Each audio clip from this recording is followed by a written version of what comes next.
Good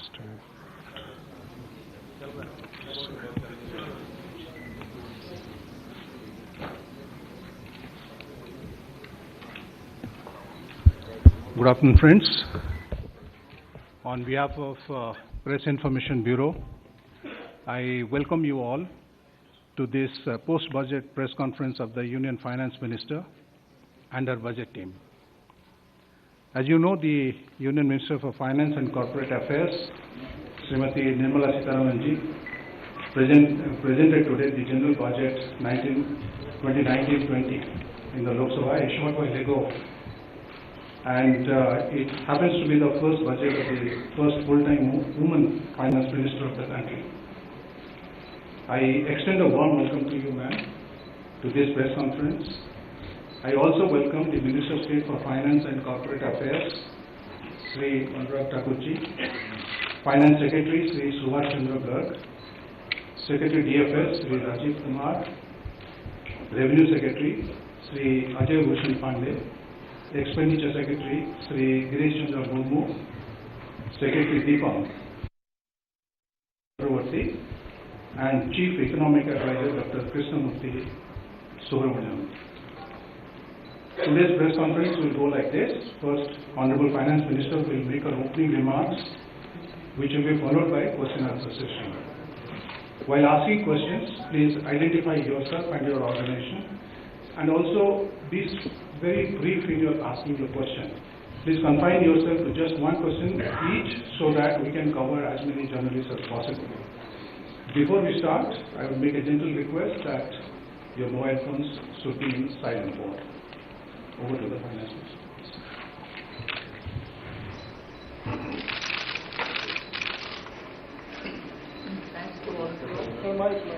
Thank you very much for coming over for this press conference soon after the budget presentation has happened in the House. An opportunity to not only answer your questions but also to be able to elaborate on a lot of points which will be relevant for the discussions and the discourse which happens post the budget presentation. As I started during the presentation of the budget itself saying, this budget, which is the first one for this term of the government,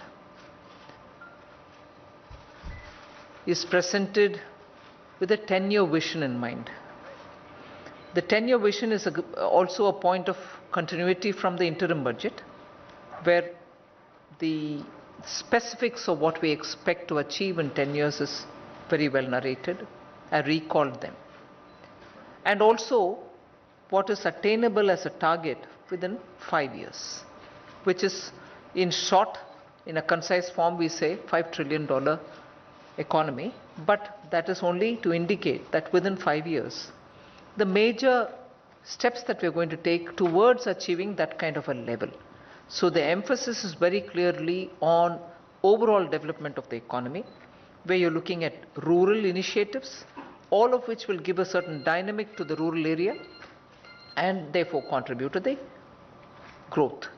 Similarly, we looked at ways in which urban living can be bettered, and what were the ways in which we were going to spend money both in urban and rural in the name of infrastructure, in the name of building better cities, better villages, facilities, and so on. In this, in every one of the point, there is an aspect of effectively managing the challenges that we have on an environment. That's why there's emphasis on waste to energy, waste to wealth management, and so on, all of which in terms of what kind of a particular benefit it is going to give will have to be calibrated with the particular benefit together with the collaterals which are more important. So all of which is aimed at the broad picture of the new India, where we are saying it's going to be a better India with all kinds of facilities which are just not building one bridge, but because you're building it in a green way, is going to have an impact on all of the aspects of ease of living. Like the way we constantly talk about environment, water pollution and degradation and so on. So that is why the budget presentation format also was 10-year vision, 5-year target, and the 5-6 areas through which we are elaborating on the various schemes, whether it is Gramin Bharat, whether it's Urban Bharat, whether it's looking at youth. So it's not just I've launched XYZ schemes in different areas, but it's a comprehensive picture of that entire segment or sector of society being improved upon. So under that, as I said, urban, rural, youth, women have all been taken up, and also special initiatives to improve the ease of living. And one broad reference was also made for the India international image through the soft power. But more importantly, that one particular sector on which there's a lot of discussion going on for the last almost 8-9 months is about the NBFCs, because they are a very critical component to our banking system, in that they are the ones who are lending to the last consumer who wants to buy his motorbike or a scooter or even purchase something, and therefore these NBFC credits were very, very critical. I made it a point to mention as to what the government's plan is. It's not just a one-off. It's a comprehensively well thought out approach to the crisis about which all of us were talking about, and therefore on that the approach that we have taken, and the approach which is going to make the Reserve Bank of India a regulator both for the NBFCs in general and for the housing, where already the NHB was doing or expected to do the regulation. Now that power through the finance bill which is presented now will be given off to the RBI. There's also this window being opened for NBFC financing, and that to that window there is a backstop of the government security up to 10%, and we expect as a result the pooling of those resources or assets which can be bought and somewhere securitized. So the whole approach is to ensure that the government has responded comprehensively for the NBFC issue. And if we have responded comprehensively to the NBFC issue without understanding the regulatory shortcomings, it would have been something which you may want to ask more questions. But now what I want to tell you is it's a comprehensive approach, understanding that the regulatory powers also will have to be addressed, and that is being moved to the RBI.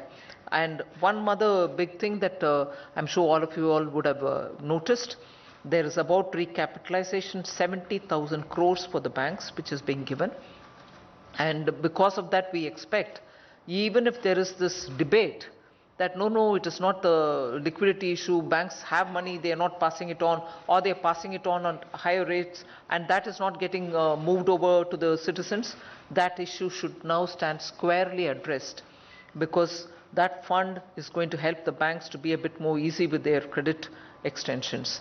Then many other points which could otherwise get lost, I would broadly only indicate about the way in which we have decided on the government holding 51%, on the disinvestment. All the targets are reasonably, realistically placed. Every target that we've given, tax collection, revenue collection, are all absolutely reasonable limits. There's no exaggeration of tasks of the assignment. So I would think there's emphasis on green, affordable, ease of living for common citizens. Infrastructure gets priority, like the way in which the last 5 years consumption in the rural areas is being pumped by the government's expenditure on infrastructure, so that in situ benefits for workers who are working in these projects will reach money, actual money, real money will reach the rural consumer. So broadly, that's the kind of line we've taken. Startups have been given a whole set of tax benefits, whole set of approach which is going to make them feel a lot more ease of doing their business. Startups have been given. One point which I forgot to mention, or probably I didn't elaborate in the budget speech, was how stand-ups have made a big difference for social transformation. Today, the manual scavenging issue is something on which all of us really feel very bad. But stand-up has been so effectively utilized, along with startups designing robots which can help in reducing the monotony and the drudgery of that job. Today, the effective combination of startup and stand-up together with banks utilizing that facility, has given the chance for many of the SCs and STs to come out as entrepreneurs. Now they have a company of their own and they employ, and this has employ a lot more number of people. This is a part of what we have had in our stakeholders consultation.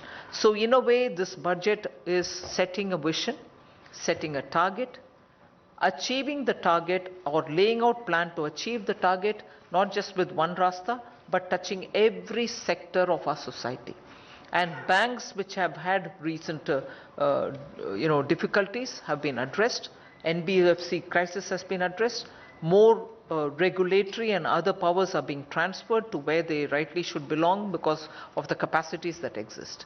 So as an opening statement, I would only probably say this much, but very clearly, if there are very genuine concerns about, what will happen to social sector, is this happening or not, I can straight away tell you, welfare for SC, welfare for SC, welfare for ST, welfare for the poor are all increased. The outlay is increased for all of them.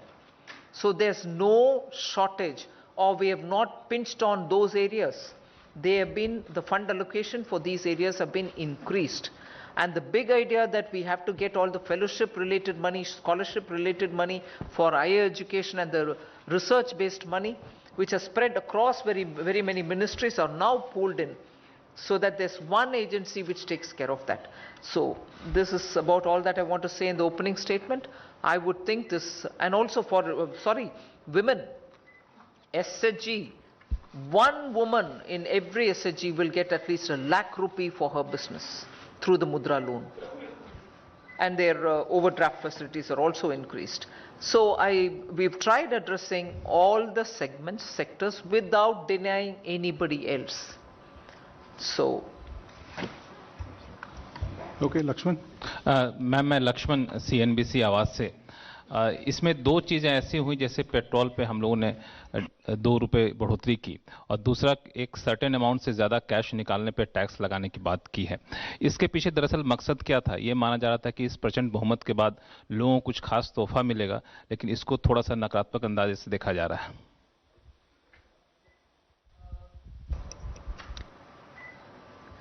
तोहफा मिलने में भी आपको दिखता नहीं है,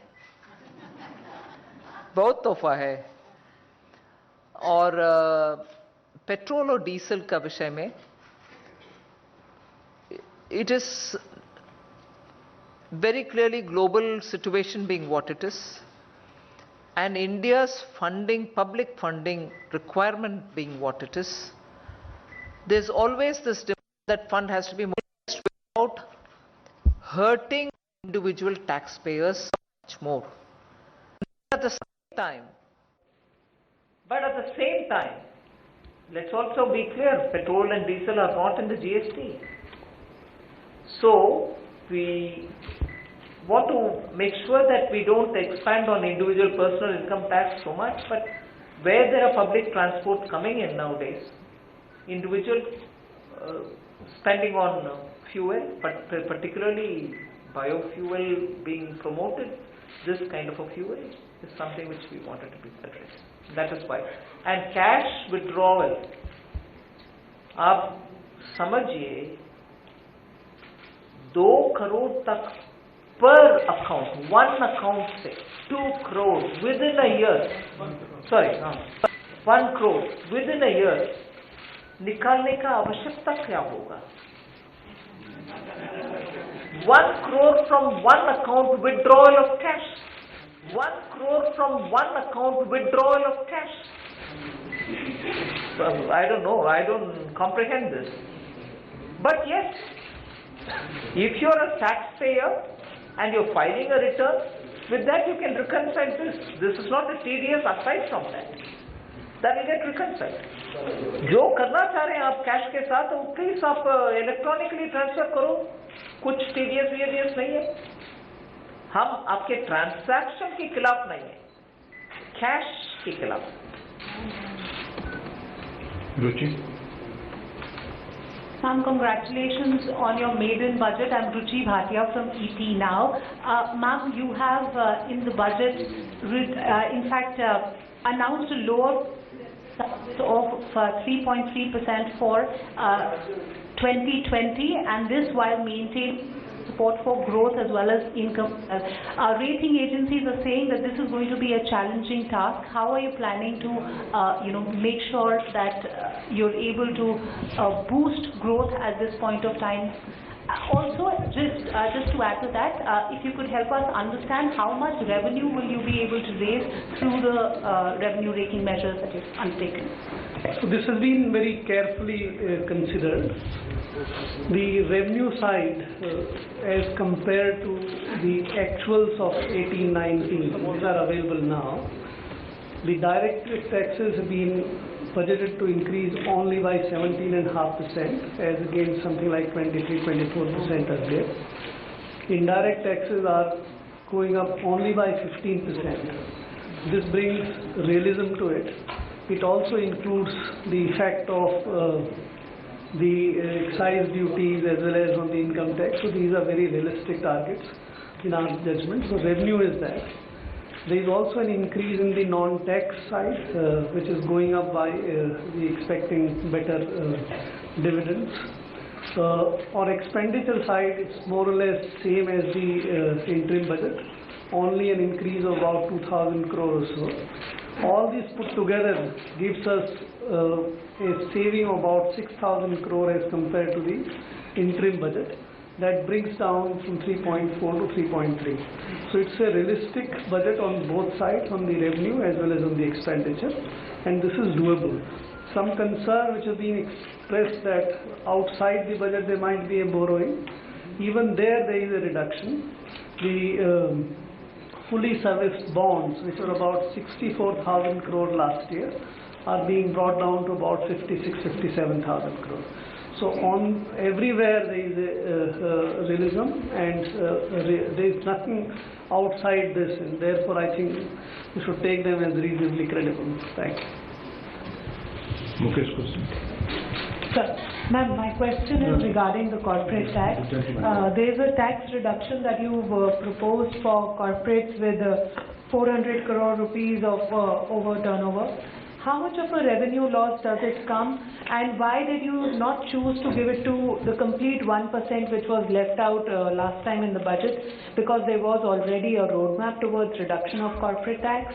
Only 1% of corporate tax assessees were left out, but still the entire 1% is not covered. How much of a revenue loss it is, and what is the thinking behind to not to extend it to the remaining 1%?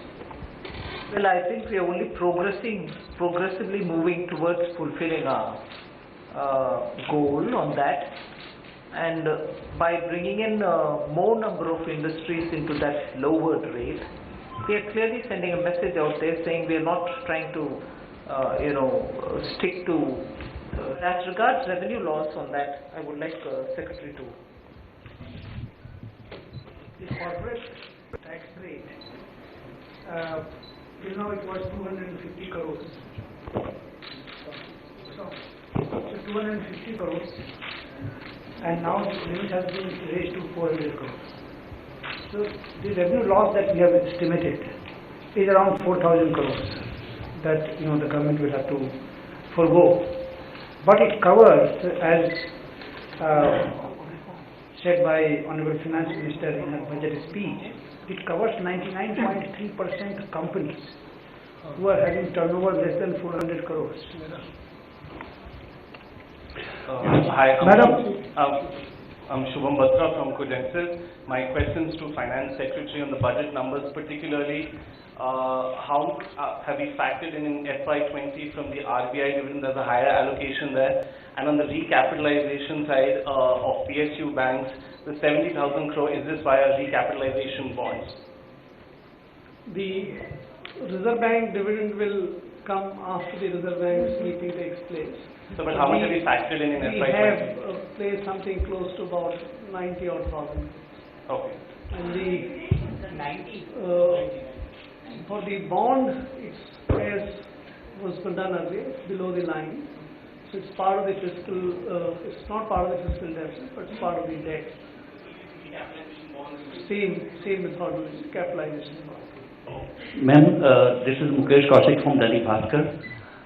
Ma'am, before coming to this ministry, you were also defense minister, and there was expectation in defense forces that there would be substantial increase in their defense budget when full-fledged budget would be presented. But you did not mention anything about defense. Is it not increased or left at the same level where it was announced in interim budget? You have not mentioned, it doesn't mean that I have not increased on the actually increased. How much? Only I have not mentioned it there. I'll read it for you.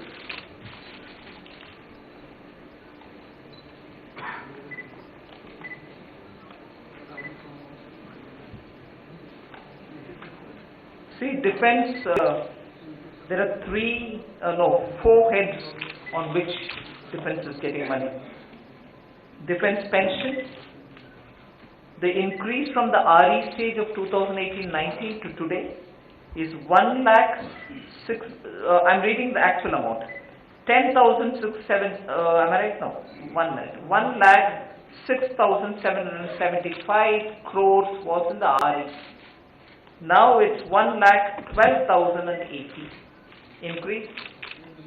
We go to the revenue, 93,000, no, wait a minute, capital outlay on defense services, 93,982 in RE stage. Now it's 1 lakh 3,394. Then go to defense on revenue, defense services on revenue. 1 lakh 88,000, 1 lakh 8,000, am I right? 1 lakh 88,118 crores was in the RE of 2018-19. Now it's 2 lakh 1,902 increase. There's one more left, which is a smaller item, civil, Ministry of Defense Civil. That was at 16,318 crores. Only that has seen a 13,635 now, a 3,000 reduction. Because we already given some to them, that will be adjusted there.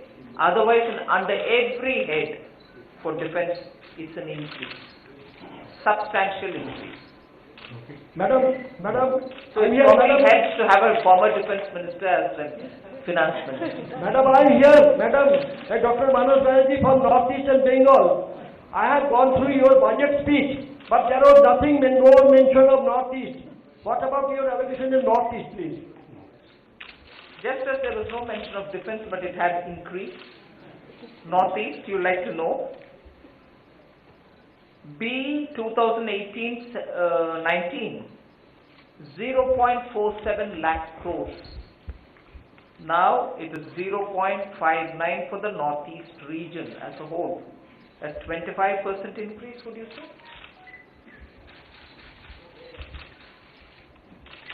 Yes. I'm Rishi from Bloomberg News. Could you give us some details on your overseas sovereign bond announcement? When do you plan to raise and how much are you planning to get through that? So this is the beginning which has been made. So it's a policy announcement that we would be starting raising sovereign bonds abroad now. We have not decided on exact amounts. We will do that kind of analysis, and soon we'll come up with what kind of beginning we will make. But certainly the start will be made now on the sovereign bonds. मैं प्रशांत हूँ ABP news से। एक जो criticism जो अभी तक हम लोगों ने सुना है वो ये है कि एक कॉन्ट्रडिक्शन है कि इलेक्ट्रिक वाहनों पर आप लोगों ने छूट दिया है जो कि बहुत ज़्यादा अभी चलन में नहीं है, लेकिन पेट्रोल डीजल पर सेस लगाकर आप लोग महंगाई बढ़ेगी उससे और मध्यम वर्ग पर भी और सब पर भार पड़ेगा। दूसरा एक और भी एक चर्चा सुबह से बहुत कौतूहल का विषय बना हुआ है मैम कि आपके लाल पोटली आज लाने का क्या ये था, क्योंकि लेदर बैग लेकर नॉर्मली लोग आते थे बजट को, उस पर कुछ बताइए। See, first of all, हमारी एनवायरमेंट कमिटमेंट के लिए gradually move out of fossil fuels and go towards renewable energy.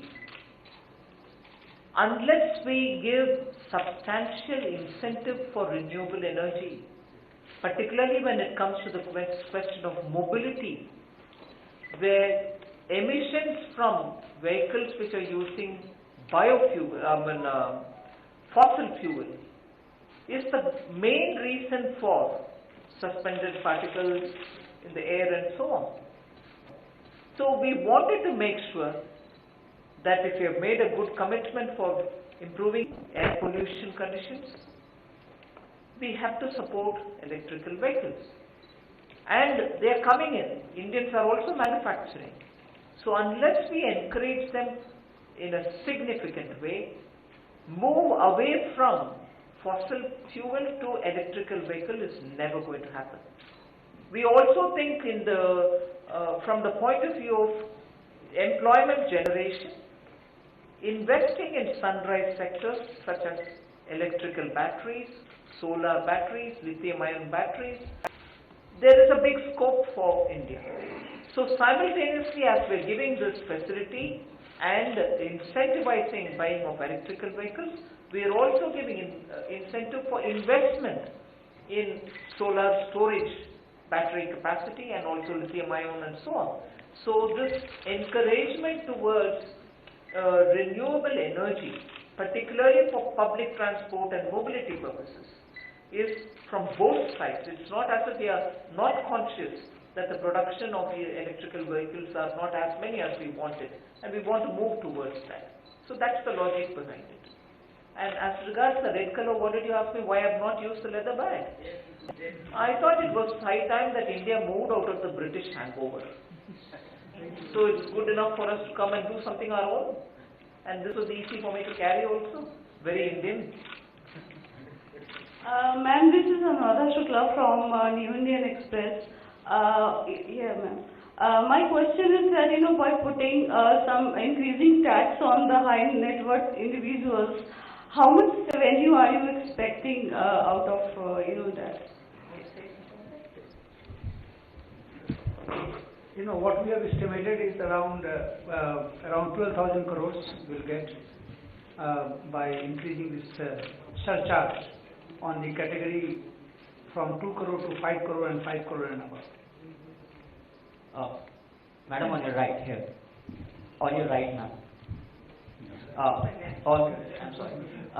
Ma'am, you have increased the disinvestment target. You mentioned in your budget speech that your government is open to, move a strategic sale in other companies. So would we understand that this would also mean that you may be open to sell your stake in profit-making companies, which hasn't been the case so far? So probably a company like NTPC and ONGC, the government stake can go below 51%. See, I think I'll have 51%. I think I'll have the secretaries also add in here. Disinvestment secretary is here? Yeah, he should actually be talking about it. But the idea is, we've set ourselves fairly a realistic goal, 1,05,000 for disinvestment. For the way in which disinvestment should happen, and with disinvestment there is also a reform agenda which gets fulfilled, and if it is necessary to push with these reforms because we do not want economy to stagnate, disinvestment is an important route.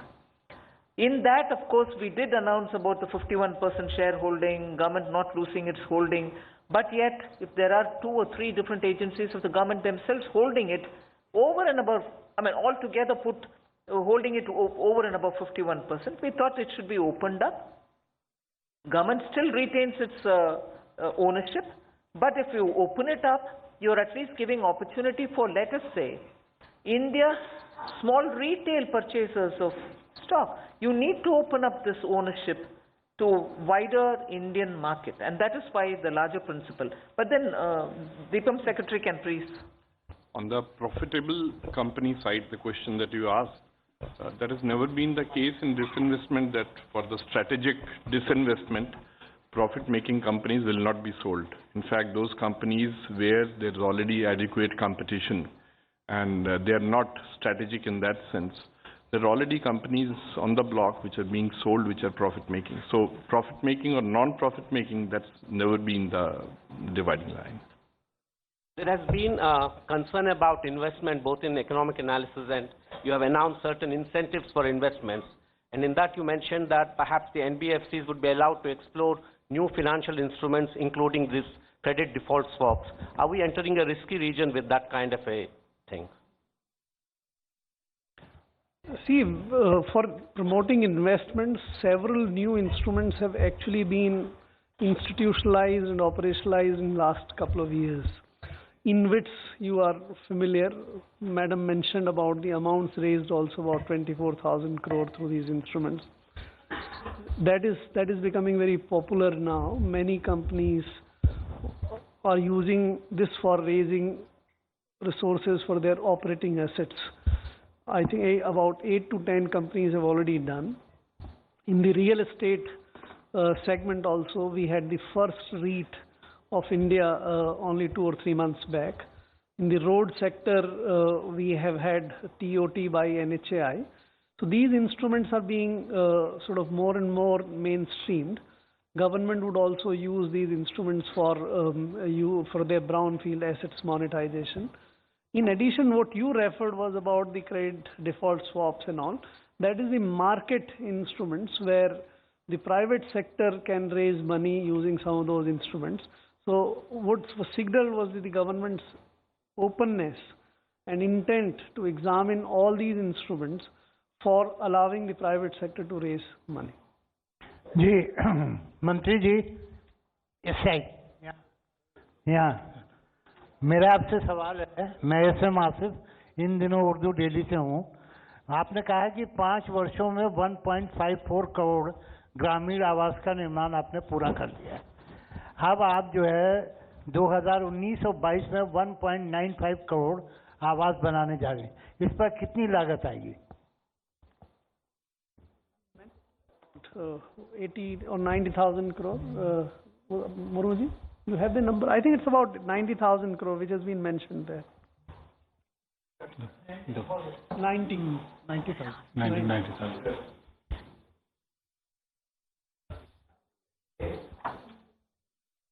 Chandrasekhar from ANI.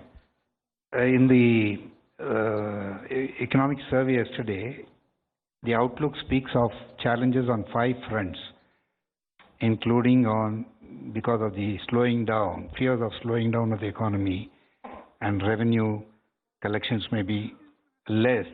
But the budget doesn't talk about any of these factors. Why is it? And are you taking into account these factors before when you talk of attaining $5 trillion in 5 years and things like that?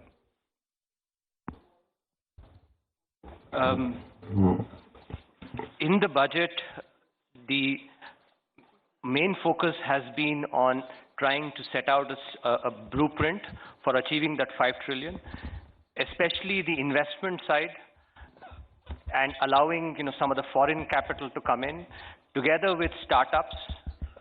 There's been a bunch of measures that have been taken for startups, also for encouraging domestic investment, NBFCs that ma'am talked about. So the budget really has focused on trying to ensure that that vision of $5 trillion is achieved by, getting into that virtuous cycle that the economic survey talked about with investment as the driver.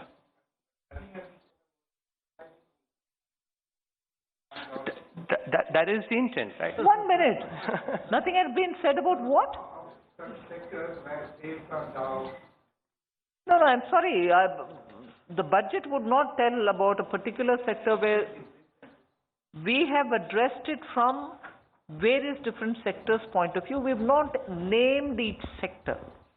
But I did tell you that the approach is to see how in urban life, what are the kinds which are going to make it easy for living and for promotion of those. As I'm saying that, I'm also talking about bank recapitalization. I'm also talking about NBFCs. Obviously, all of them are going to be looking at their clients who emerge out of cities and rural areas. So isn't that addressing that issue? So I didn't answer it in that kind of a way, but I've indicated the kind of things that I can do. through the rural, urban, youth, women and so on. Ma'am, this is Aishwarya. Ma'am, this is Sapna Das from CNBC TV 18. Ma'am, a quick question. First of all, many congratulations on your first budget. It has a lot of announcements. Very quickly, ma'am, a further clarification required on the policy of bringing government shareholding below 51%. I suppose that's a very, very important initiative going forward. The clarification that we need is that does it apply to financial institutions also, or in the sense that banks will be kept out of that space? First off. Second, also, ma'am, you have very clearly stuck to the fiscal consolidation roadmap. In fact, the current financial has seen a 10 basis points cut in your FD number. What gives you this confidence? Because on the revenue side, you have gone ahead and increased the petroleum duties. But first, ma'am, on 51%.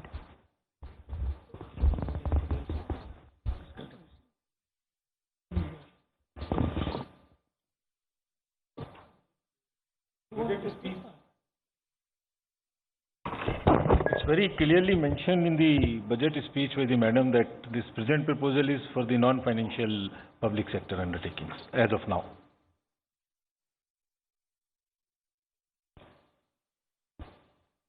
It talks about realignment of government shareholding including banks to create credit for investment. So does that mean that you will at least bring it down to around 51%? It says about the non-financial public sector undertakings. So the paragraph 98 talks about bringing it to 51 or below. The next one is realigning the share, which it doesn't say we're going below the 51% limit. So there's a difference between the two. So this should be seen. But very clearly, nothing on the banks. Let there be no misunderstanding. The banks are not contemplated to be brought below 51. It's only for the non-financial entities. I think I answered it earlier, fiscal consolidation. I gave you all the numbers also on the revenue side and expenditure. I don't think anything needs to be added on that. Okay. Ma'am, this is Aishwarya Paliwal here from India Today. Ma'am, there is no change in the tax slab. Why so? When was the last tax slab announcement made? 2014. 4 months ago. Yeah. Thank you. Yes. Good afternoon, ma'am. I'm Ashutosh Kumar from BTVI News Channel.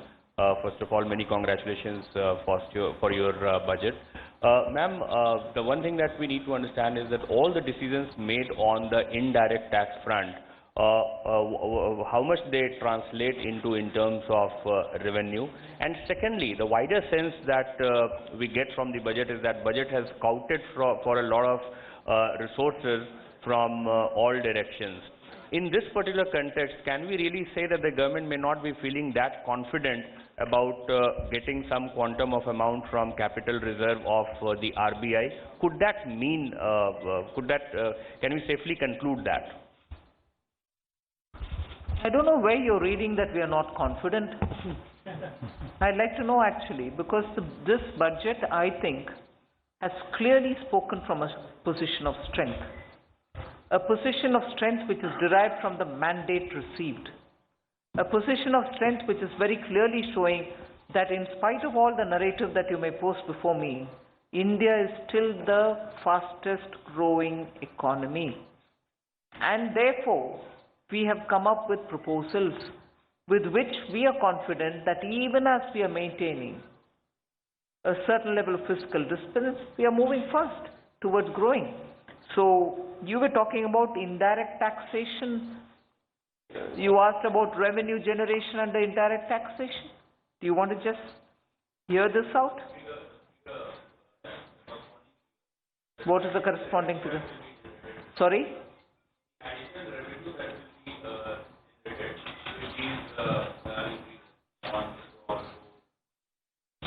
Do you want to answer that? If you look at our indirect tax proposals, we have increased a duty on some item, but at the same time we have also reduced custom duty on the raw materials and the capital goods. So if you see the net, what we estimate in this current financial year, around 25,000 crores. A direct tax side, as I mentioned earlier, that in corporate tax, we have reduced the tax rate, and the high net worth individual we have increased. So net increase that we expect around 6,000 to 7,000 crores. Ma'am, sir, it's Ujjwal Narayan. One sec. It's Ujjwal Narayan from Newsrise. Sir, we wish to, Please, just one sec.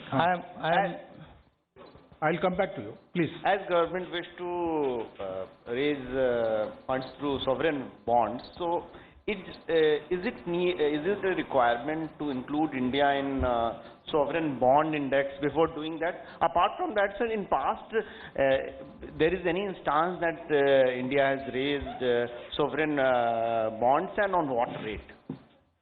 There is no sovereign bond index, so to say. Sovereigns issue it. We will also be starting. Indirectly, we have already permitted. So the foreigners can invest in our securities. So it's only raising in the foreign currency now, since our foreign currency denominated debt is very small. We think it's better to diversify and reduce the pressure on the domestic resources to apply. That is the reason we are making a beginning. Yes. Ma'am, I'm Sanjay Thapa from Independent Television, Insight. I'd like to know, ma'am, you have imposed cess on fuel. Now, has the government worked out the impact on inflation on this, and thereby the impact on investments, the credit, the interest rates, and thereby the whole economy goes into a tailspin? No, I'm sorry. What is the present level of inflation? All that question would be absolutely relevant if the inflation rate is already hitting the roof. What has been the last 5-year trend in inflation?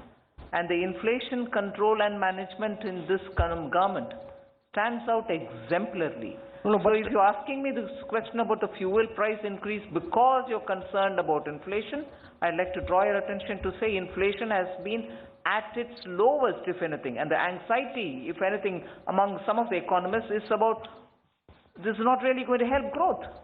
But ma'am, given the monsoon's delay, no, now from inflation to monsoon, which is a concern. No, but then it's going to affect inflation, ma'am. Sorry? It's going to affect inflation. Well, we don't know what affects inflation about the monsoon because none of us can predict it. Okay. Let's take a question. Well, Ma'am, Santosh Thakur from Lokmat. Ma'am, my question is, there is no, at least I didn't find the expectations from the spectrum auctioning. And the other hand, the telecom ministry is saying they are going to auction, the mega auction this year only. So any expectations that you have calculated?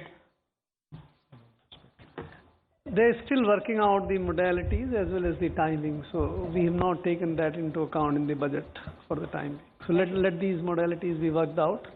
Then an appropriate announcement will be. Yeah. Ma'am, इधर इस तरफ, yeah, ma'am. Ma'am मैं मनीष हूँ news 24 news channel से। मेरा सवाल था कि आपने आज रियल एस्टेट सेक्टर को बूस्ट करने के लिए जो ब्याज पे जो छूट है वो 2 लाख से बढ़ा के 3.5 लाख रुपए कर दिया। क्या ये केवल मार्च 2020 तक ही रहेगा? और क्या अगर कोई व्यक्ति अगर 45 लाख से ऊपर का घर खरीदता है तो क्या उस पर भी लागू होगा या केवल 45 लाख तक ही उसको रखा गया है? नहीं, देखिए, ये जो अफोर्डेबल हाउसिंग में जो छूट दी गई है, ये सिर्फ जिस घर का कीमत 45 लाख से कम है, क्योंकि अफोर्डेबल हाउस की जो व्याख्या है वो 45 लाख तक की है।